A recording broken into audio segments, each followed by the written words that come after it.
Hello dear student, today we are discussing about the problem based on permutation combination topic which is asked in IIT JEE 2015 in advanced paper.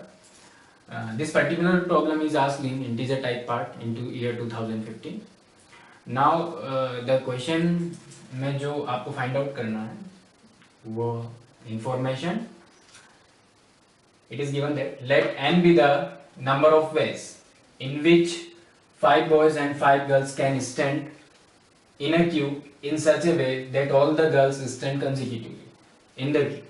Let m be the number of ways in which 5 boys and 5 girls can stand in a queue in such a way that exactly 4 girls consecutively in the queue. Then the value of m by n is. This question is asked in integer type part.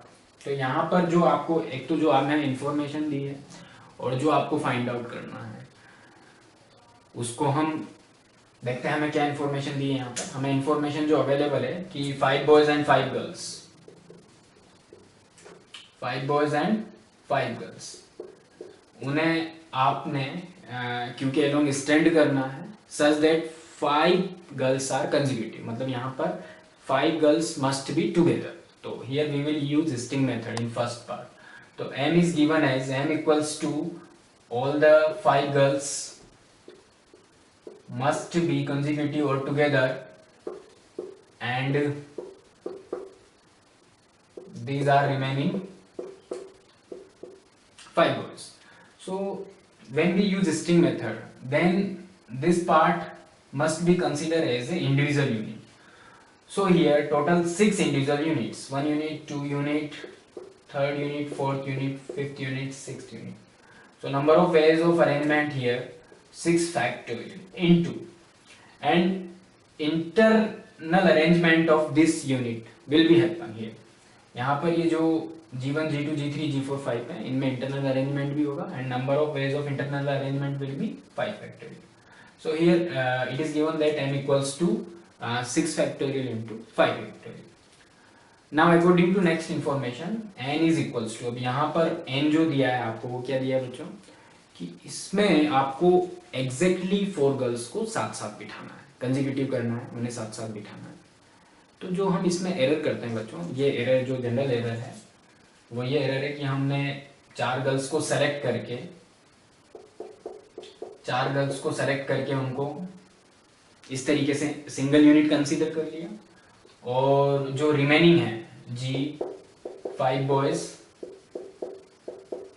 उन्हें हमने इस तरीके से consider कर लिया और अब यहाँ पर वही अरेंजमेंट कर दिया जो हमने m के लिए हमने अरेंजमेंट किए थे कि इनको स्ट्रिंग इन 4 पे हमने स्ट्रिंग मेथड यूज कर दिया. लेकिन इसमें क्या गलती है बच्चों यहाँ पर कि जब आप इन चारों को टाइड करके स्ट्रिंग मेथड यूज करते हो यहाँ पर तो इसमें एक ये पर्टिकुलर वाला केस भी इंक्लूड हो जाता है. जब इसके सारे पॉसिबल अरेंजमेंट्स लेते हो तो एक अरेंजमेंट उसमें ये भी आता है कि ये 4 तो साथ साथ हैं, उनके साथ में ये वाली गर्ल भी आ जाती है. लेकिन अकॉर्डिंग टू गिवन इंफॉर्मेशन कि हमें इन 4 गर्ल्स को इस पर्टिकुलर गर्ल से क्या करना है, सेपरेट करना है. मतलब ये वाला केस जो है पर्टिकुलर ये वाला एक्सेप्टेबल नहीं है कि 4 साथ हैं और 5th जो है उनके इस तरीके से साथ है.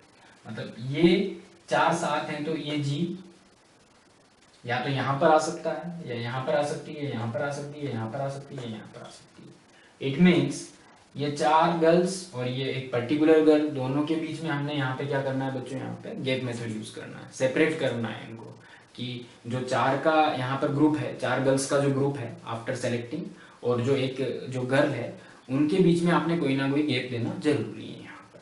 अदरवाइज आप गैप नहीं दोगे तो 4 और 1 5 गर्ल साथ साथ हो जाएगी. जबकि according to given information exactly 4 girls must be together. तो यहाँ पर हम पहले उन 4 गर्ल्स को सेलेक्ट करेंगे.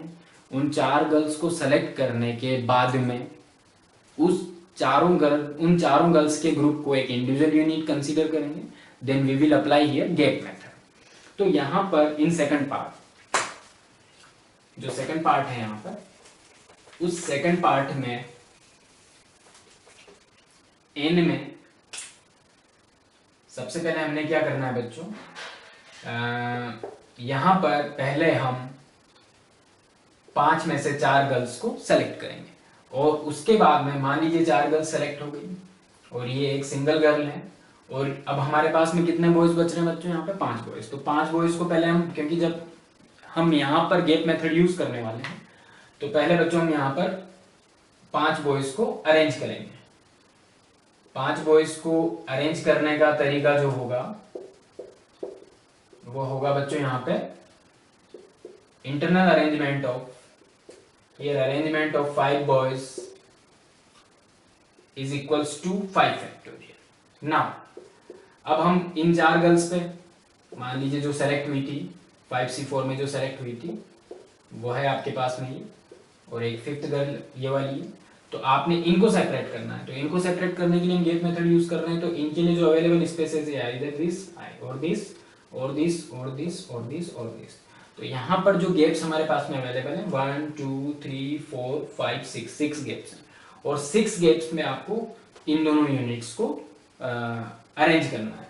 तो इन 6 गैप्स में इसके लिए जो प्लेस हमने सेलेक्ट करना है इन दोनों यूनिट्स के लिए वो है 6C2, और उनका जो अरेंजमेंट होगा वो 2 factorial into internal arrangement of this 4 girls will be equals to 4 factorial. Now I am explaining this particular concept once again. यहाँ पर जो सेकंड पार्ट में आपको फाइंड आउट करना था बच्चों को, क्या फाइंड आउट करना था कि जो ये 4 गर्ल्स हैं वो 4 गर्ल्स, कोई भी पर्टिकुलर 4 गर्ल्स इसमें से आपने सेलेक्ट करनी है।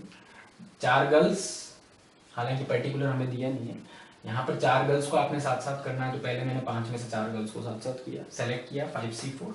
नाउ इसको एक इंडिविजुअल यूनिट और इसको एक इंडिविजुअल यूनिट, और उसके बाद में जो 5 बॉयज बच रहे हैं उनको B1 B2 B3 B4 B5, तो उनको 5 फैक्टोरियल तरीके से हमने अरेंज किया यहाँ पर। और जो आपके पास में यहाँ पे गैप्स बन रहे हैं 1 2 3 4 5 6 गैप्स हैं यहाँ पर।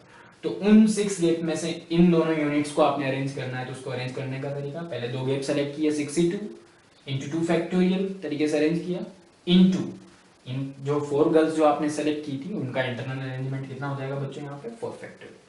अब आपको इस पर्टिकुलर प्रॉब्लम में m/n फाइंड आउट करना है। m/n is equals to here 6 factorial into 5 factorial upon 5C4 into 5 factorial into 6C2 into 2 factorial into 4 factorial. After solving this equation we are getting here m/n is equals to 5.